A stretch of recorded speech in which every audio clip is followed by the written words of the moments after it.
Hey everyone, welcome to this video where we're going to be talking about what happened in the markets over the last week.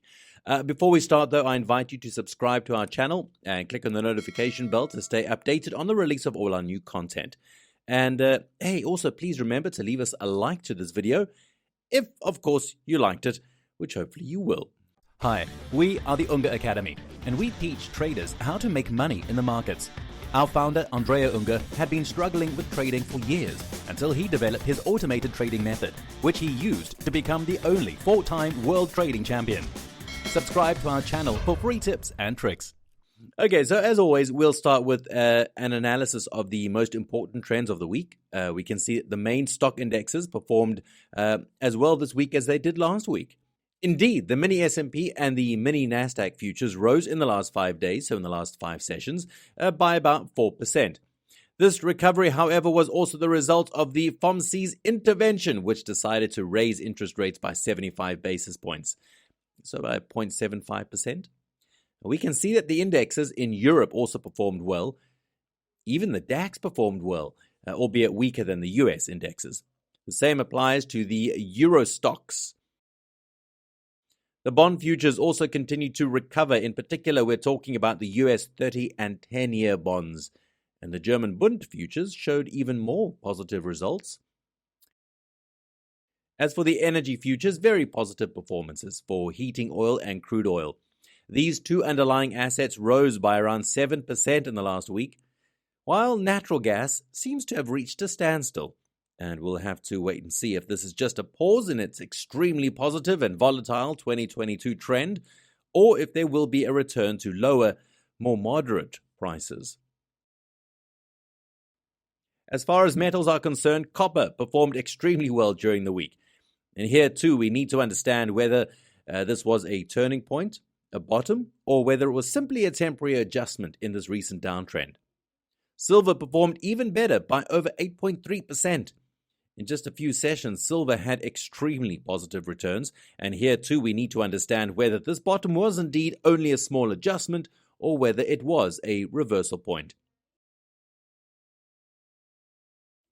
As far as the meat market is concerned, we can see that the uptrend that took place last week on lean hogs has come to a slight halt. Indeed, it was up by about 6.5%. And instead here we can see that this week there was a timid downtrend on live cattle and a slightly more pronounced downtrend on feeder cattle. However, feeder cattle remains on average a rather volatile product, so this kind of variation of around a negative 3% isn't particularly unusual for this product. Turning to soft commodities, we can certainly see a significant increase in the orange juice market. Apart from a very slight downturn in the sugar market, the other products such as coffee, cotton, and cocoa performed positively, although cocoa to a lesser extent than cotton and coffee. As far as grains are concerned, we can see positive increases across the board regarding wheat and all the soy derivatives. The performance on these markets this week averaged between over 8 and 12%, where indeed soybeans experienced an excellent week of positive gains. Moving on to currencies, there was a significant rise in the yen and the British pound. The euro dollar was slightly closer to break-even this week, remaining very close to 2 figures above break-even against the US dollar. Onto the cryptocurrency market, we can only see Bitcoin on the chart at the moment, and it seems to be continuing to recover and coming out of this small logjam at the moment.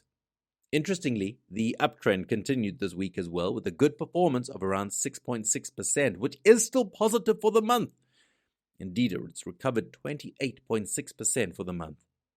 However, it still is quite far from the highs of the past, and we don't know whether this recent positive performance is merely an adjustment or whether a significant bottom has been reached, meaning we can expect a rebound to higher levels.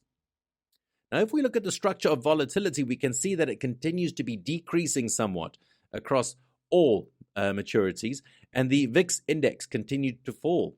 And indeed, the latest quotations are around 22 points, which is by no means a particularly alarming value, considering the levels reached in 2022. As for rollovers, there is nothing to report this week. There were quite a few last week, and so with that, we can say that we've wrapped up our weekly analysis. If you need help to invest systematically in the financial markets, then I suggest you click on the link in the description of this video. It'll take you to a page where you'll find some very useful resources. More specifically, from there you can register for a free presentation by Andrea Unger, or get our best-selling book, The Unger Method, covering only the shipping costs, or even book a call with a member of our team for a free strategic consultation. I invite you again to subscribe to our channel and leave us a like, and leave us your comments on this video as well. And with that, we will see you next week. Have a great weekend. Bye-bye.